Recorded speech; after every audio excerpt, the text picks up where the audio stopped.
New Orleans Saints quarterback Jake Haener reclaims first-team reps, but Spencer Rattler reassures himself as the top quarterback on the totem pole. We got all that and a little bit of lagniappe for you on today's episode of Locked On Saints.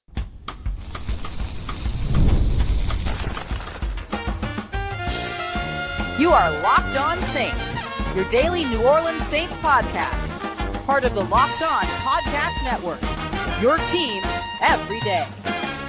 What is good, Who Dat Nation and Who Dat family? I am your host, your friend, Ross Jackson, New Orleans native, your New Orleans Saints expert and credentialed member of the media covering those New Orleans Saints as the Saints beat writer over at LouisianaSports.net. And on today's episode of Locked On Saints, the Saints tight end room almost gets too concerning. Tyler Shough's lack of opportunities is becoming very surprising and perhaps telling, but we're going to kick everything off with the guy that stole the show yet again, and that is second-year quarterback Spencer Rattler. We got all that coming for you on today's episode. We appreciate you very much, whether you're live or catching us later, and of course, whether you've been here with us all along or whether you're catching us for the first time, we appreciate you very much making us your first listen and being an everydayer here on the show, which is a proud part of the Locked On Podcast Network, your team every day. Jake Haener reclaimed the top of the quarterback rotation, but Spencer Rattler forcefully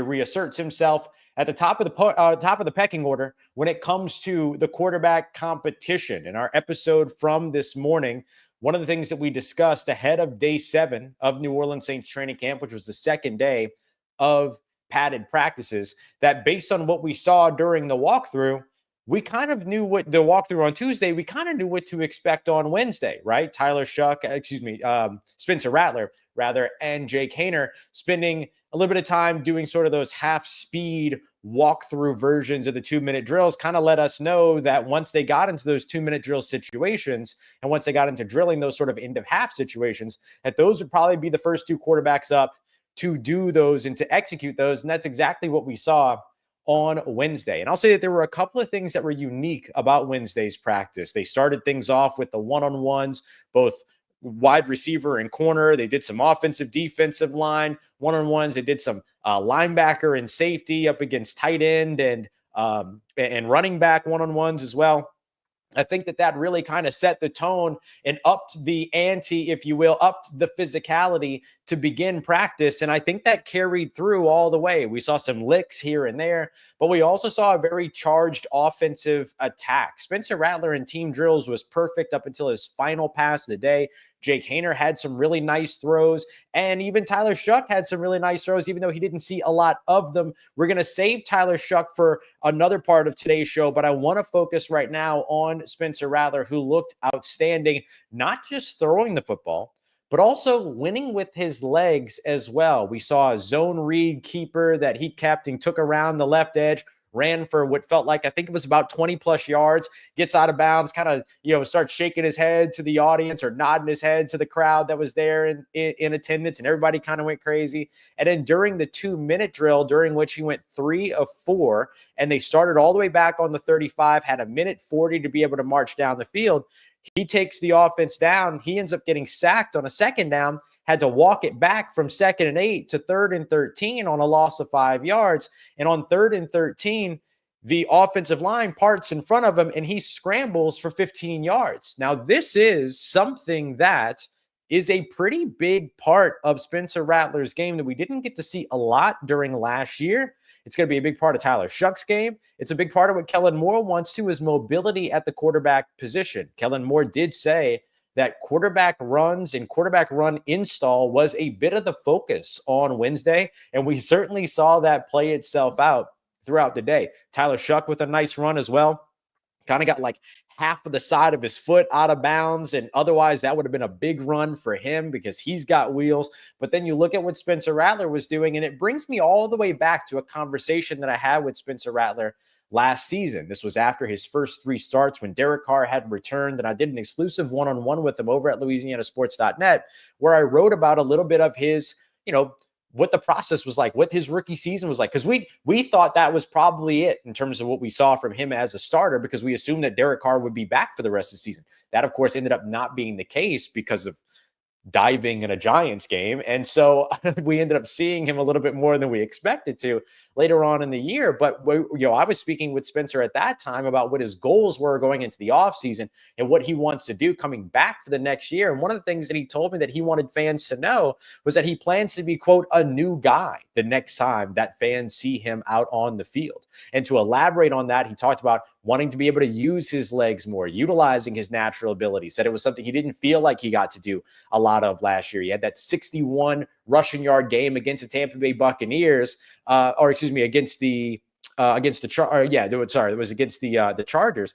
And then, you had a little bit less when it came to the Denver Broncos and the Tampa Bay Buccaneers, where he ran for 28 yards and 16 yards respectively in those games. And so there were a lot of opportunities that he could have, been able to use his legs a little bit more kind of in totality, that he didn't really have those opportunities throughout the year last year. And he talked about the focus of the offseason being about getting bigger, getting stronger rather, and getting faster. That lower body work would be a big part of what he was going to focus on over the course of the offseason. Now, some of that was, of course, footwork, but the other parts of that were building strength in his lower body so that he could be faster and so that he could run a little bit more and then sustain the hits as well, I assume, that come with those rushing opportunities. And we're already starting to see that pay off, right? Those runs, he was scooting. What was boot scoop boogieing? Like, he got off pretty quickly in those situations, made the call quick, got out of dodge, and then ended up being able to pick up some extra yards. And so that was a big one. So going back to just the end of half 2-minute drill that he led, it was a little bit of quick work in the areas, but then he also pushed the ball downfield a little bit. We saw a swing pass to Kendre Miller for just about a yard. We saw him get a completion out to Dante Pettis over on the left sideline, did some really good focusing on the sidelines to give his players opportunities to get out of bounds. There was a point, though, to where he hits Dante Pettis. Dante Pettis slips the wrap up by Rico Payton and picks up an additional 22 yards. Probably about 17 of those coming after the catch. Then you end up seeing, another completion kind of short. Then he gets sacked. And then you see that scramble for 15 yards on 3rd and 13 that kept the drive alive. And then coming right off of that, 2 plays later, you get a 35-yard touchdown run from Velus Jones Jr., who just split the middle, got that edge over on the left, and then was just faster than everybody and crossed the goal line for a touchdown. This was an end of half simulation, not an end of game simulation, but still some pretty exciting stuff there too. So I liked what we saw there. I liked the command. I liked the ability to be able to bounce back from getting sacked. This is something that we've seen pretty consistently throughout training camp so far, is that when there is a negative play for Spencer Rattler, like Spencer Rattler threw an interception earlier on in the day, right? He threw it in 7-on-7. So he was perfect in team drills up until that final throw. But in 7-on-7s, he threw an interception, kind of underthrew a route. He was trying to get to the end zone on a deep pass down the middle of the field. And Quincy Riley, again, undercuts it and was able to pick it off. So Quincy Riley, 2 interceptions in this year's training camp, both of them in the end zone, both of them against Spencer Rattler, and both of them in 7-on-7s, undercutting passes. And so you're bouncing back from all of that. And then all of a sudden you see him lead this, 2-minute drill to get down the field and be able to score a touchdown there. That's pretty solid stuff from Spencer Rattler. And just to make sure I give credit where credit's due as well, Jake Haener also looked good throughout the day.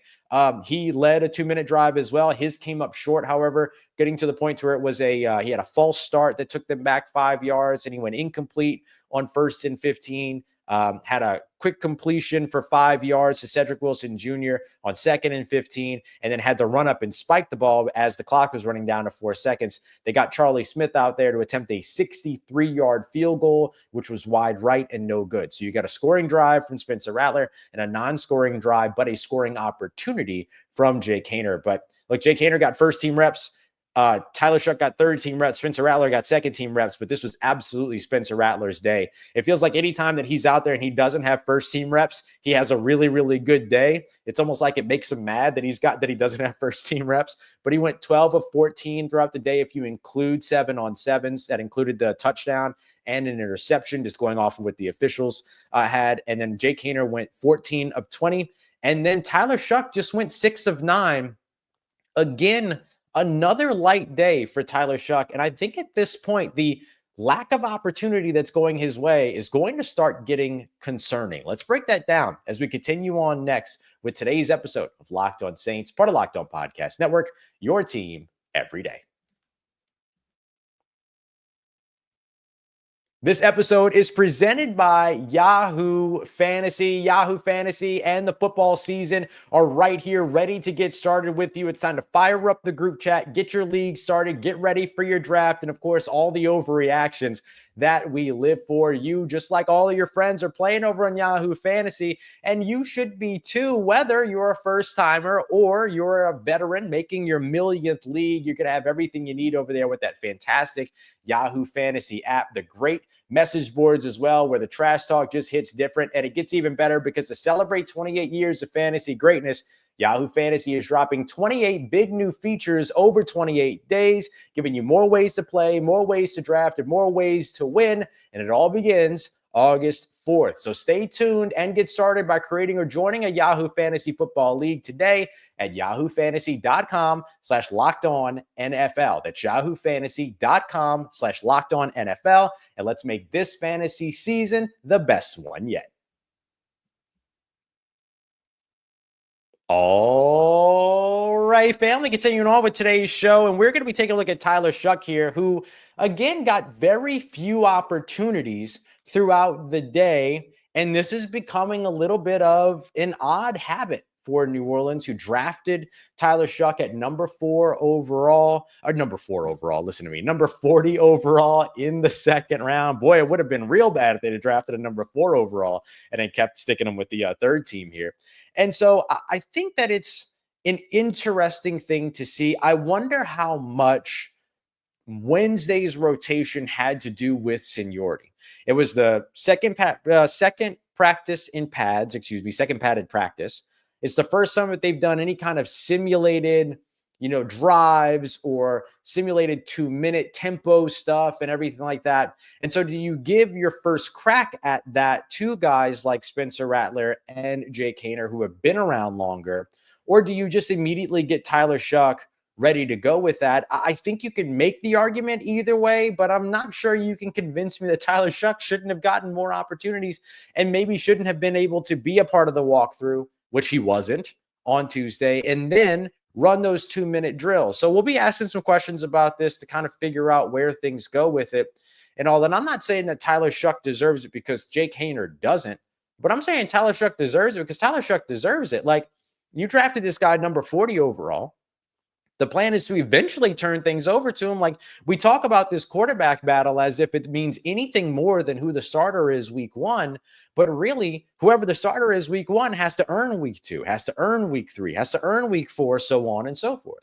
And so if the idea here is to eventually turn things over and hand the keys to Tyler Shough, which I think you're going to have to do at some point, no matter what, because you got to figure out what you have there before you get to next year's draft, which is a really good quarterback draft, or let me say that different, is expected to be a really good quarterback draft. We don't know what injuries are going to set in. We don't know who's going to come out, who's going to stay, who's going to go back to school, all this other stuff. Like, there's a lot of different factors to all of it. But it just feels like you should be giving Tyler Shough all these opportunities to really get a look at him. And instead, you're going with Jake Haener, who, no disrespect to Jake Haener, but it's this conversation between Spencer Rattler and Tyler Shough, unless the Saints are really actively trying to tell you that it isn't. But we kind of see where this is going with these guys one way or another. Eventually, all things will go back to Tyler Shough and the opportunity to go out there and prove that he has the chance to, be the next guy. He's a second-round pick. He's the highest drafted quarterback for the New Orleans Saints since the 1970s in the NFL draft in earnest. You can go back to the 1980s if you want to bring up the supplemental draft, which is absolutely understandable there, but you still talk about the 1980s in that case. You feel me? And so I don't know. It's been really interesting. Like, I understand the idea of maybe bringing them on a little slowly, but they didn't do that, right? Spencer Rattler had first day's first team reps. Tyler Shough had second day's first team reps. If we were kind of keeping him with the third team before giving him first team reps, then it's a different thing. But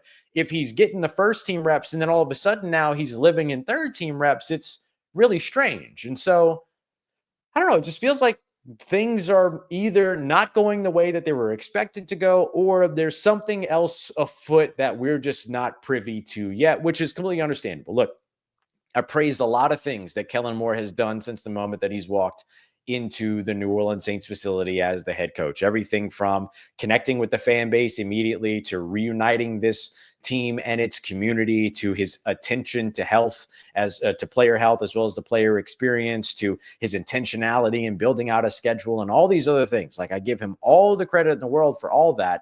And so I'm willing to sit back and kind of say, okay, I'll wait and see what happens when it comes to all this. But like, we're talking about two very different things right now. Spencer Rattler has never seen a third team rep, and Tyler Shough keeps getting third team reps. And he's not just getting third team reps, he's getting third team reps when he's then also seeing like 9 passes in a day. Remember, there was a day a few weeks ago, or a few days ago, rather, it feels like weeks ago, but a few days ago, rather, where he was with the third team and got 1 team drill passing attempt. 1 team drill passing attempt on the day. And so I think that like that's a big part of this. And I see like the idea of like, yeah, you have to earn it and everything like that. But in order to earn it, you got to get opportunities. And so if you're not even giving the guy the opportunities to earn it, then it's not on him for not earning it. Right. And so earn it, don't earn it. But how are you earning it if you don't get the opportunity to earn it? I don't know. It just seems weird. And so we'll see where things go with all of it. But it is really, really sort of just interesting to see. And by the way, when I'm talking about earning it, what I mean is earning more reps in practices, more opportunities in practices, things like that. Now, I will say that he does get the developmental, like the third rep quarterback, the third team quarterback every day gets the developmental reps at the end of the day. So it's not like that those go to Hunter Deckers or something like that. That goes to whoever the third team quarterback is. And so giving him those additional developmental reps does give him more reps than we chart in practice. So there's some value there in terms of what that looks like. So we have to keep that in mind too. But it is just really, really interesting the way that this has kind of played out so far. I do want to highlight some things from Tyler Shough's day, because I do think that in the limited amount of opportunities that he had, and he did have some nice plays. Again, he had that zone read keeper where he ran out to the left and just barely stepped out of bounds. Had he not done that, that would have been a massive play. And I'm talking about half a pinky toe that got out of bounds on that one. And this is the value of having officials at the practices and everything, is that, you know, they'll whistle and they'll let you know, like, he stepped out, he was down here, all that kind of stuff. But that one was a pretty big opportunity for him. He had a great throw during 7-on-7s where he had a defender kind of between sort of the hook and flat, or the hook and flat area. And so he looked that defender down into the flats and then almost kind of no-looked his way to a different route a little bit further up. It was still a short route, as kind of a stick route. And it was still a short pass and everything like that. Picked up a couple yards probably, but there was just something about like watching him manipulate the defender with his eyes, get him to come off of that coverage, you know, bite down a little bit to create some separation, and then bang, just kind of delivered it. Looked like he did it kind of no look as well. So showing off a little bit there, which is good. I think you need to have those moments, and that it's important to have those moments. He also put a really, really nicely located pass for Brandon Cooks over on the sideline, an outstanding catch by Brandon Cooks to stay in bounds on that reception as well. And that one again was called in bounds by the officials in attendance. So I'm really, really interested to see what the Thursday distribution looks like. That's going to be a closed practice, but media will still be there. I assume it'll be inside. And so that'll give everybody a little bit of respite from the heat and the humidity out on the practice facility over at Airline. But I'm really interested to see if Tyler Shough jumps into first team now and then gets some more of those opportunities, right? Spencer Rattler got first team for the walkthrough, and then we saw Jake Haener get second team, or get first team for today on Wednesday. So I'm really curious to see, do you go back to Spencer Rattler with the first team and then Tyler Shough with the second team on Wednesday or on Thursday? Because then it becomes this really interesting thing to where you're watching like Spencer Rattler just hover between first and second team, Jake Haener work all 3 teams, and then does Tyler Shough get first, second, third again, or does he get just second and third and kind of bounce in between there? So it'll be really, really interesting to see how it all goes. But it just kind of furthers the fact that Spencer Rattler just seems so far ahead right now when it comes to this quarterback competition and his quarterback conversation going into the season. And again, with his performance and the way he stole the spotlight on the day, I think that it's very, very clear that right now he is QB1 in the building. At least that's right now, going through and continuing through training camp. We'll see how the totem continues to reshape as we go through. All right, coming up next thing I want to take a look at is the New Orleans Saints tight end room, which is getting concerningly thin because it already started off at a pretty massive disadvantage. Let's get to that next as we continue on with today's episode of Locked On Saints, part of Locked On Podcast Network, your team every day. Today's episode brought to you by our friends over at 5 Hour Energy. It's time to fuel up and turn it up with 5 Hour Energy Transfusion. It brings the bold grape, ginger, and lime juice flavors that you're accustomed to from your favorite golf drink, but without the alcohol, into a quick, energizing shot to help you take the hot performance you start off with on the golf course from your front nine straight to that back nine, as well as you get everything continuing on. Look, I love going out and playing golf every now and then. I don't do it very often, but I used to play a lot when I was a kid. I did go out and I beat Jake Madison, my good friend over at Locked On Pelicans, and some friends, even though I didn't even play the last couple of holes. So, I'm not bragging, but I'm bragging. So it's been a lot of fun. So you can get out there and conquer the course as well, thanks to our friends over at 5 Hour Energy. If you go to 5hourenergy.com today, that's the number 5hourenergy.com, you can use the promo code LOCKEDONGOLF to receive 20% off your order. This offer is valid only until September 30th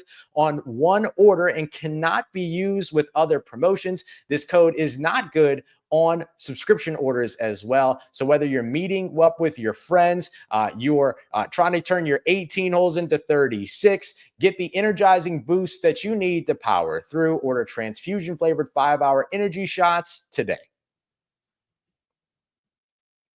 Let's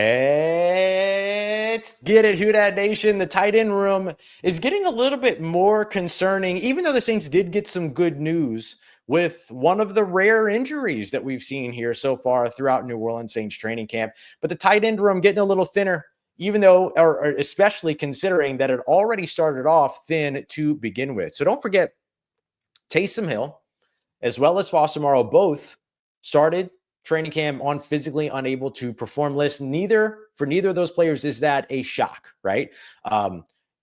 A December knee injury that required surgery for for Taysom Hill. For Moreau, you saw a January knee injury that required surgery, or a lower body injury that required surgery this offseason.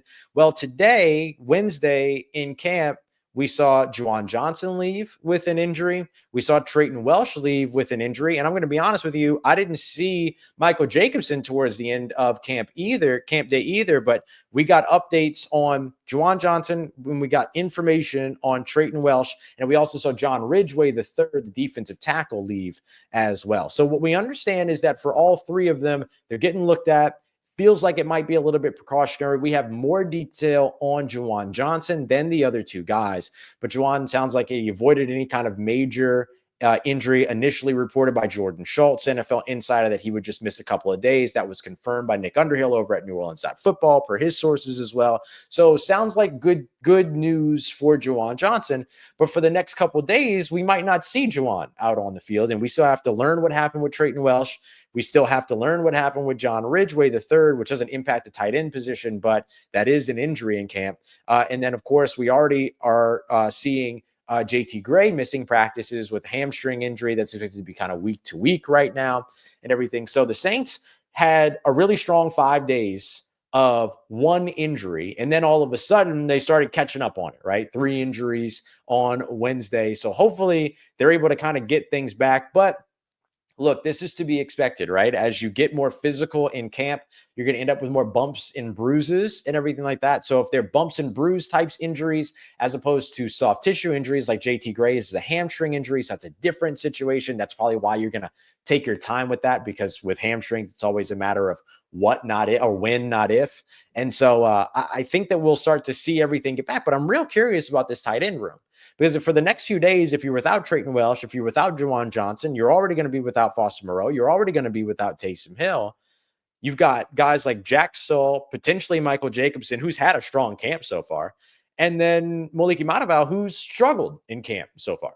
And honestly, Jack Stoll has had good moments and he's had some trouble holding on to the football moments as well. And so I'm really interested to see how this tight end room looks over the course of the next couple of days. You've also got Seth Green in the room, who hasn't had much of an impact just yet, but also hasn't had a ton of opportunity. So you're going to see a lot more opportunity for those guys, and they're going to have to kind of step up. We know Juwan Johnson's going to be gone for the next couple of days, and we'll see what happens with Trayton Welsh. We know Foster Morrow as well as Taysom Hill are not going to be a part of training camp for right now, at least not this early and everything. So real big opportunities upcoming for guys like Jack Stoll, Maliki Mataval, potentially Michael Jacobson, as well as, of course, Seth Green. But boy, it sure makes you feel like that whole pursuit of Noah Fant is one that the Saints should really heat up, right? But look, just because the Saints have some injuries in training camp, maybe that increases their interest in Noah Fant. That would make sense, but it doesn't necessarily increase Noah Fant's interest in a situation where there's no path to being the top tight end on the roster, right? That's Juwan Johnson's job. He got the extension this offseason, all that.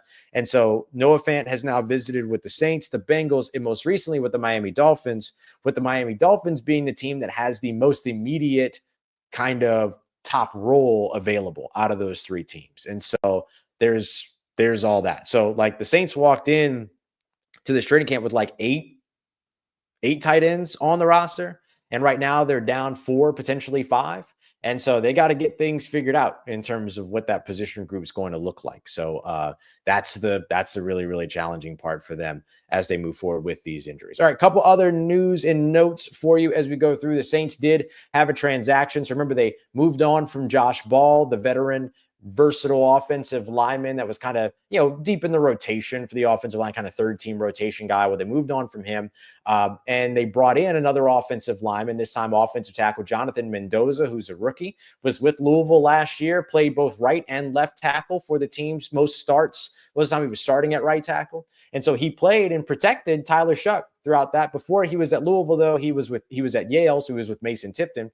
He's played over the course of his collegiate career over 800 snaps at both left and right tackle, and he's played over 290 snaps at right guard as well. So you see a lot of opportunity here for his versatility to be able to help to contribute to kind of the rotation, right? The bottom of the rotation of the Saints offensive line depth chart. Not a guy that you're looking at and expecting him to, run out and grab a roster spot or anything like that, but certainly somebody that comes in to help out.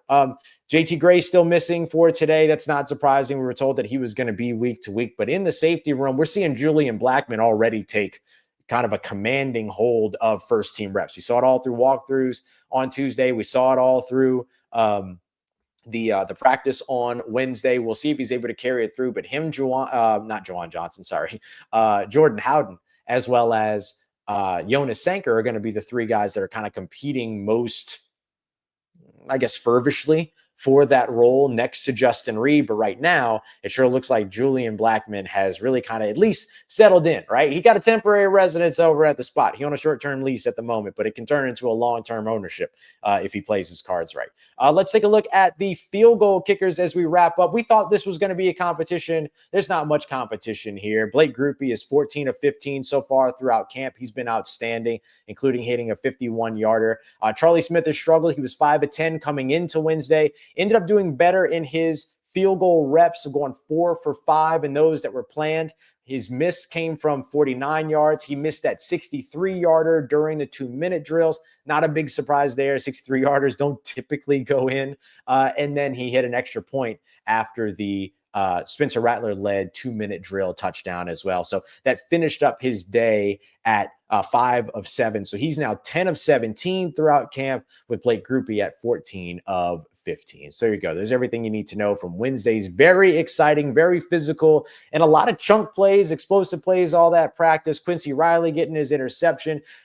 Players still getting work in the backfield as well. Chase Young with pressures. Isaiah Foskey with a pair of pressures, all that. So a pretty sort of competitive day all throughout. In tomorrow's episode, we'll take a look at the defensive side of Wednesday a little bit more closely in terms of how the Saints defense fared in that in those 2-minute drills. We'll dive into all that for you in tomorrow's show tomorrow morning. And then of course we'll have our Saints squad show at 9 p.m. Central Time Thursday night, recapping everything that we saw Thursday and hitting some other big topics as well. So there you go. We appreciate you very much as always for being here with us. And don't forget to also go and check us out over at the Gulf Coast Sports and Entertainment Network at 10 a.m. and 5 p.m. every single Monday through Friday, along with our friends over at Locked On Pelicans, Locked On LSU, and Locked On SEC as well. We appreciate you very much as always, making us a part of your day, part of your routine, for saying yes to me and the show. If you see me, please say hi. If you need anything else around your New Orleans Saints in between these episodes, make sure you find me on your favorite social media at Ross Jackson, NOLA. Hit me up. Know how the family's doing. Let me know how you living. Let me know how you momming them. And trust Who Dat Nation. I'll holla at you.